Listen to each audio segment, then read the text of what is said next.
So now NHPC limited, अब देखिए renewable energy के अंदर अगर आप कोई स्टॉक ढूंढ रहे हैं तो उसमें एनएचपीसी को भी शामिल कर लीजिए। ऑलरेडी मैं आपको बता ही चुका हूं कि किस तरीके से प्योर रिन्यूएबल एनर्जी कंपनी है। जब आप देख रहे हैं सोलर की तरफ, जब आप देख रहे हैं विंड की तरफ, तो हाइड्रो भी यहां पर रिन्यूएबल एनर्जी के अंदर गिना जाता है क्योंकि ये कोई हार्मफुल गैसेस प्रोड्यूस नहीं करता है।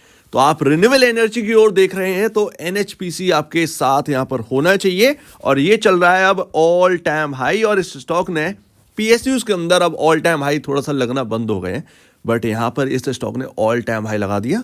हायर साइड से थोड़ी सी प्रॉफिट बुकिंग है बट कोई प्रॉब्लम नहीं है। तो ऐसे में क्या करना चाहिए अगर हम होल्ड कर रहे हैं या फिर बाई का टाइम है, किस तरीके की स्ट्रेटजी बनाए एनएचपीसी के अंदर। तो देखिए मैं आपको एक बात बता दूं, रिन्यूएबल एनर्जी में हमने काफ़ी स्टॉक्स को कवर कर लिया, एनएचपीसी को शामिल कर लिया है, ठीक है, बाकियों को भी देख लिया। कल हमने अडानी ग्रुप के ऊपर बात करी थी, अडानी ग्रुप का हिडन प्लान, उसमें मैंने आपको बहुत सारी कैपेसिटीज़ के बारे में बताई थी। कैपेसिटी का मतलब यहाँ पर उसमें एनएचपीसी का भी मैंने जिक्र किया है, बट मैं आपसे चाहता हूं कि वो अगर आप देखेंगे तो कुछ पोर्शन देख लीजिएगा उस वीडियो का, ताकि आपको ये समझ में आ जाए कि इंडिया की जो टोटल कैपेसिटी है वो आगे चलकर कितना हो सकता है और ये कंपनियां कहां तक आगे ग्रो कर सकती हैं। उससे आपको एक अंदाजा लग जाएगा। एकदम बात बताना बहुत ज़्यादा मुश्किल है, वीडियो काफ़ी लंबी हो जाएगी, सो दैट आपको वो देखना ही पड़ेगा, बहुत ज़्यादा इंपॉर्टेंट है। एक और मैं बात बता दूं कि यहां पर ना पीएसयूज के अंदर बहुत ज्यादा तेजी हो चुकी है, ठीक है। रिन्यूएबल एनर्जी के नाम पे अगर आप कुछ भी फोड़ोगे तो वो सिर्फ और सिर्फ बबल ही बनेगा, ठीक है। और एक बार बबल बन गया ना तो वो काफी ज्यादा दिक्कत देता है, इस बात को आप समझिए। पीएसयू भी एक ना मतलब लगातार जो दौड़ रहे हैं, ये रिटेल नए निवेशकों के लिए ही घातक है। मैं कुछ स्टॉक्स की बात कर रहा हूं जिनकी वैल्यूएशन काफी महंगी होगी, अदरवाइज काफ़ी पीएसयूज हैं जिनकी वैल्यूएशन अभी तक आई भी नहीं है, जो अभी सही प्राइस पर भी नहीं चल रहे। सो दैट उसमें आप देखेगा कि चाहे सेल हो, पावर ग्रिड हो, ये सब आगे के लिए हैं। अब एक ही दिन में सब कुछ तेजी थोड़ी हो जाएगी। जरा रिटेल निवेशक हैं तो इस चीज़ को समझिए, एक दिन में सब कुछ आप पचा नहीं सकते, डाइजेस्ट करना काफ़ी ज़्यादा मुश्किल होता है, तो उसमें गिरावट भी आएगी। तो ऐसे में क्या, जब गिरावट आए ना, स्ट्रेटजी की बात करते हैं, जब कोई गिरावट आए तो जब हमें उस पीएसयू पर भरोसा है, आपको लाइक एनएचपीसी पर आपको भरोसा है, गिरावट से डरना नहीं चाहिए। ये तो हमारे लिए एक मौका होता है ताकि हम एक बड़ा पैसा बना सकें, सिंपल सी बात है।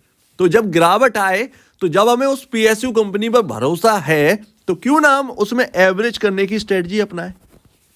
एक बात यहां पर आती है या नहीं आती है, ताकि आपके पास मोर शेयर्स ऐसे में हो, क्योंकि आप जगह जगह रिस्क लेते हैं, तो ऐसी जगह यहां पर जो है इन्वेस्ट करना चाहिए जो आगे ग्रो, बड़ा पैसे के लिए क्वांटिटी भी चाहिए होती। तो ये गिरावट जो आती है ना, एक्चुअल में आपके एवरेज के लिए आती है। अच्छे स्टॉक्स जो है ना, उनमें एवरेज करके चलना ही चाहिए जब आपको उस पर पूरा पूरा भरोसा हो। तो गिरावट अगर पीएसयू के अंदर आएगी तो घबराना नहीं है। ऐसा नहीं है कि सब कुछ खत्म हो गया भाई, यहां पर जो कुछ होना तो हो गया, नहीं, अभी तो ये शुरुआत है। अब इसका पीएसयू में जो तेजी आई है उसका मतलब ये है कि भाई साहब अब पीएसयू कंपनी में जो है वो परफॉर्म करने स्टार्ट करेंगी। जो पहले सुस्त रहती थी, अब वो सुस्तपन खत्म हो गया, परफॉर्म करेंगी कंपनियां। और हर गिरावट में विचलित मत होइए, थोड़ा सा पॉज भी लेंगे स्टॉक, थोड़े दिन टिकेंगे, हो सकता 3 महीने पता चला एक रेंज में ही घूम रहे हैं, ठीक है, उसके बाद आपको ब्रेकआउट देखने को मिला, अब जिधर की तरफ हो, सिंपल सी बात है। तो इसमें अपनी स्ट्रेटजी पूरी रखिए, मुझे करना क्या है, सिंपल सी बात है। यहां पर ना आप क्या ही करेंगे, क्या आप बेचकर, जैसी गिरावट आई आप बेचकर बाहर निकले, फिर कहां पर दौड़ते फिरोगे, तो ये बात यहां पर आ जाती है। खैर यहां पर आप बहुत कुछ समझ गए होंगे। 1 ईयर कैंडल चार्ट है, ऑल टाइम हाई 75 रुपए, और ये स्टॉक रिकवर कर गया है ओएफएस के बाद, जो कि मैंने आपको लेवल सजेस्ट किए थे कि कहां पर इसकी बाइंग के लिए, कहां पर सपोर्ट लगेगा, वहां पर बाय करिएगा। डिट्टो उसी जगह से घूमा था, तो आपको बाय का मौका मिला होगा जब हमने उस वक्त बात करी थी, अगर आपको एनएचपीसी पर ज्यादा ध्यान दिया होगा। सो दैट ये अब ये ऑल टाइम हाई है, इस स्टॉक ने ब्रेकआउट दे दिया था 42 रुपए पर, इस जगह पर, और एक्चुअल में इसने पहले ही कह दिया था जब ये 34 रुपए के अराउंड था कि ये स्टॉक चलने वाला है। हालांकि उस वक्त पीएसयू पर हम ध्यान देते ही नहीं थे, पीएसयूज पर हम ध्यान देते ही नहीं, तो कोई भी ध्यान नहीं देते, तो सुस्त पड़े रहते थे। सो दैट वो एक प्रॉब्लम हुई, अदरवाइज उसी वक्त हमें जो है इस पर बात करनी ही चाहिए थी। अब एनएचपीसी के ऊपर बात करें तो सबसे पहले हमें पता होना चाहिए कि इसकी कैपेसिटी कितनी है, टोटल कैपेसिटी कितनी। कल हमने बात करी ना, चाइना 11,000 गीगावाट की कैपेसिटी कर देगा। क्या आपको पता है, कल मैंने आपसे बात करी थी 11,000 गीगावाट। इंडिया की टोटल कैपेसिटी 460 गीगावाट की है, और धीरे धीरे ये कैपेसिटी जिस तरीके से कंजम्पशन हो रहा है ये इंक्रीज होगा। जैसे जैसे फैक्ट्रीज स्टार्ट होंगी, जैसे जैसे यहां पर जो है मैन्युफैक्चरिंग स्टार्ट होगी, ये कैपेसिटी यहां पर डबल करनी पड़ जाएगी भाई साहब। और एक कंपनी का हाथ नहीं होगा इसमें, अनेकों कंपनी का हाथ होगा। उसमें रिन्यूएबल एनर्जी की ओर जब हम बढ़ रहे हैं तो कोल की तो बात ही छोड़ दीजिए, कोयले से चलने वाली नहीं चाहिए। न्यूक्लियर पावर बहुत इंपॉर्टेंट रखेगा, न्यूक्लियर पावर कंपनियां आएंगी। अब यहां पर आईपीओ लिस्ट होगा, nuclear power corporation of India limited, जो कि हमने बात करी थी, तो उसका भी आईपीओ आने वाला है। तो ये सब फेवर में रहने वाला है। अभी ये माहौल खत्म नहीं होने वाला है, ये लॉन्ग टर्म की सोचो। पावर ना हर चीज की जरूरत है, चाहे आप इकोनॉमी को ठप कर दीजिए तब भी पावर की नीड है, हर चीज में। कोविड हुआ था, कोविड स्टार्ट हुआ, सब घर में थे, लेकिन किस चीज की जरूरत थी? पावर, इलेक्ट्रिसिटी चाहिए ही चाहिए। तो वो यहां पर ध्यान रखिए, ये अंडर परफॉर्म करे तो हमारे लिए और भी अच्छा है, हमें मौका मिलता है। तो टोटल कैपेसिटी की बात करेंगे तो 7,097.2 मेगावाट की कैपेसिटी है, और इंडिया की लीडिंग हाइड्रो पावर कंपनी है एनएचपीसी। इसके साथ साथ ये तो इनकी कैपेसिटी है, उसके अंदर विंड और सोलर इंक्लूड है। एनएचपीसी के अंदर 25 पावर स्टेशंस के थ्रू ये आता है। इसके साथ साथ 1520 मेगावाट की सब्सिडी से आता है। तो कुल मिलाकर 8.6 गीगावाट की कैपेसिटी है इस वक्त एनएचपीसी की।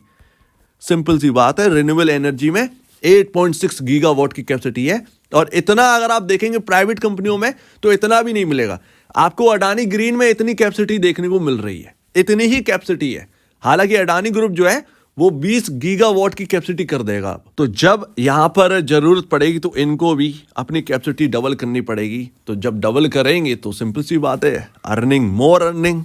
सिंपल सी बात है, कैपेसिटी डबल तभी तो हो रही होगी जब कंजम्पशन ज्यादा होगा। सरकार बोलेगी कि भाई साहब, अभी तो बोला ही था सरकार ने कि कैपेसिटी डबल करी है अपनी, सो दैट उस पर कंपनियां काम कर रही हैं। एनएचपीसी भी वर्क कर रहा है। जरा ये बात सोचिए, अंडर परफॉर्म करता है कोई स्टॉक तो इसका मतलब ये नहीं कि वो बर्बाद हो चुका है, बेकार हो चुका है निवेशक के लिए, वो मौका ही लेके आता है जब भरोसा भी हो। तो 72,284 करोड़ का मार्केट कैप है, 72,284 करोड़ का मार्केट कैप है इस कंपनी का। तो लॉन्ग टर्म का सोचिए, मार्केट कैप फिलहाल में बड़ा दिख रहा है, इतने बड़े पर बाकी पावर कंपनियां भी मिल रही हैं। सिंपल सी बात है, तो ये बात समझिए, ठीक है। इसके साथ साथ आप देखिए 17.69 का पी रेशियो आपको देखने को मिल रहा है, जो कि बता रहा है अपने इंडस्ट्री पी 22.08 चल रहा है। तो उसके कंपैरिजन मैं थोड़ा सा रिटेल के फेवर में हूं। रिटेल के फेवर में वैल्यूएशन है इस कंपनी की।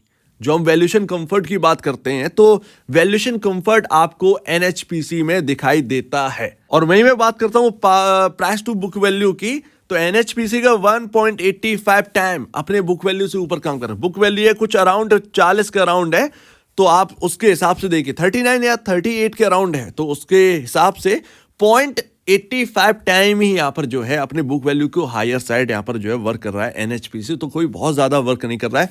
टाटा पावर देखिए 33.61, JSW energy 3.47, Torrent power 4.21 time यहाँ पर बुक वैल्यू ऊपर वर्क कर रहा है। तो फिर भी एक बहुत ही बेहतरीन पिक यहाँ पर है, थोड़ा सा लॉन्ग टर्म बनी है। एंड जहां बात आती है रिटर्न ऑन इक्विटी और रिटर्न ऑन कैपिटल एम्प्लॉयड, तो यहां पर आपको देखना ही चाहिए।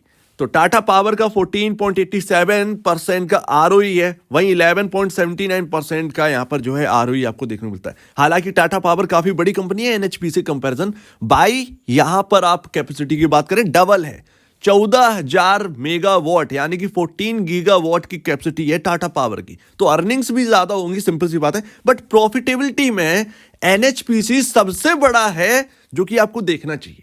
मार्जिन्स बहुत अच्छे हैं एनएचपीसी की, ये एक अच्छी बात यहां पर नजर आती है। यहीं पर आप जेएसडब्ल्यू देखेंगे तो 8.24% का आरओई देखने को मिलता है। और टोरेंट पावर का सबसे हाईएस्ट 20.66% का आरओई देखने को मिलता है। एंड वहीं आप ROC return on capital employed की बात करेंगे तो 9% का आपको एनएचपीसी का देखने को मिलता है। वहीं टाटा पावर का 13.30% का हमें आरओई देखने को मिलता है, आरओसी देखने को मिलता है। 7.99% का आरओसी हमें देखने को मिलता है JSW energy, and Torrent power का 19.04% का आरओसी हमें देखने को मिलता है। सो दैट मेरे हिसाब से जिस हिसाब से कैपेसिटी है इनकी, उस हिसाब से तो सब कुछ ठीक है, ठीक है, उस हिसाब से तो वैल्यूएशन आपकी फेवर में। तो अगर कोई गिरावट आती है, ऑलरेडी पीएसयू चल चुके हैं, आपको जरा सा भी कंप्लेन होना ही नहीं चाहिए। इस बात को आप समझिए कि गिरावट भी आएगी, गिरावट के घेरे में भी पीएसयू आएगा। इलेक्शन से पहले आ जाए या बजट से पहले आ जाए, मुझे तो लग रहा मार्केट में शॉर्ट टर्म टॉप बन चुका है। ये तो कहने की बात है, 22, 23, 24,000 ये बात की बात है, फिलहाल टॉप बन चुका है। तो ऐसे में अगर पीएसयू अंडर परफॉर्म करेंगे तो वो नए रिटेल निवेशकों के लिए ज्यादा हेल्पफुल होगा अगर आपको सस्ते में चीजें देखने को मिल जाए। और यहाँ पर मार्केट कैप भी बहुत बड़ा है, सो डैट आपके पास अगर क्वांटिटी कम है तो आप ऐड अगर आप कर भी लेंगे तो भी कोई हर्ज नहीं है, वो यहाँ पर पैसा आपका थोड़ा सा और एक्स्ट्रा बनवा के देगा। तो अगर आपको ये भरोसा है एनएचपीसी पर तो आप ऐसा करिए, स्टडी करिए, जरा बैठकर सोचिए, तब जाकर यहाँ पर पैसे बनते हैं। ऐसे ही नहीं कि आप बस बात कर लें ऐसे पैसा बन गया, नहीं। एंड लास्ट देखिए, यहाँ पर आपको बस यही समझना पड़ेगा कि एनएचपीसी के हिसाब से आप आगे का प्रोजेक्शन क्या करते हैं। एज अ रिटेल इन्वेस्टर आप आगे का क्या सोचकर चल रहे हैं। यहाँ पर टारगेट मत देखिए, अर्निंग प्रोजेक्शन करा करिए, उससे ईपीएस का प्रोजेक्शन किया करिए, उससे आपके टारगेट निकल आएंगे। भले ही स्टॉक आपका उस हिसाब से परफॉर्म नहीं कर रहा होगा, लेकिन परफॉर्म करेगा। एट द एंड आपका स्टॉक परफॉर्म करेगा उस हिसाब से, सिंपल सी बात है। तो ठीक है, तो इस बात को यहां पर समझिए, इस बात को यहां पर जो है नोट करिए कि अगर आपको ट्रस्ट है तो फिर यहां पर जो है अगर नीचे आता है तो उससे आपको प्रॉब्लम नहीं होनी चाहिए, वो आपको एक मौका ही देखना चाहिए। लेकिन मैं फिर भी कहूंगा कि अगर आपके ब्रोकर अच्छे हैं, क्योंकि एडवाइजर ज्यादातर किसी के नहीं होते हैं रिटेल इन्वेस्टर के, अगर आपका ब्रोकर अच्छा है तो आप उससे एक बार सलाह लीजिए, और अगर नहीं है तो खुद भी स्टडी करिए। हर एक की बात को सुनकर उस पर फॉलो मत करिए। जैसे मैं बोल रहा हूं तो उसको फॉलो नहीं करना है, एकदम उस पर स्टडी करनी है, तब आपको समझ में आया कि सही बोल रहे हैं या नहीं बोल रहे हैं। उस हिसाब से स्ट्रेटजी बनाई जाए कि नहीं बनाई जाए। यहां पर 56 रुपए मैंने आपसे कहा था, 56 रुपए 65 पैसे, जो कि बहुत पहले की लाइन खिंची हुई है। मैंने आपसे कहा था ये अच्छा सपोर्ट होगा। देखिए, ये ओएफएस की गिरावट आई थी, शायद ओएफएस की गिरावट थी ये, और ये स्टॉक यहाँ पर जो है 56 रुपए के अराउंड, 56 या 57 के अराउंड ये आ गया था। उसके बाद देखिए नेक्स्ट डे से रिकवर हो गया। तो ये है, अच्छी जगह खरीदने का मौका मिले ना तो चूकना नहीं चाहिए। सो दैट अभी यहां पर क्या, अभी यहां पर देखिए एक कंफर्ट यहां पर मिल रहा है, बट स्टॉक परफॉर्म करेगा या नहीं करेगा ये नहीं कह सकते, क्योंकि मार्केट का भरोसा नहीं है भाई। रियलिटी फैक्ट यही है। तो हो सकता है अंडर परफॉर्म कर जाए, हो सकता है यहां से गिरावट आ जाए। तो गिरावट में कैसा देखना है, आपको स्ट्रेटजी कैसी बनानी है, ये आपके ऊपर है, सिंपल सी बात है। बट यहां पर खरीदना है या खरीदना नहीं है, बाई कर सकते हैं, बट पूरा बाई मत करना, पूरा बाई मत करो, टुकड़ों में बाई करना अगर कई नए निवेशक हो तो, क्योंकि ये काफी हायर साइड और मार्केट का अभी कोई भरोसा है नहीं।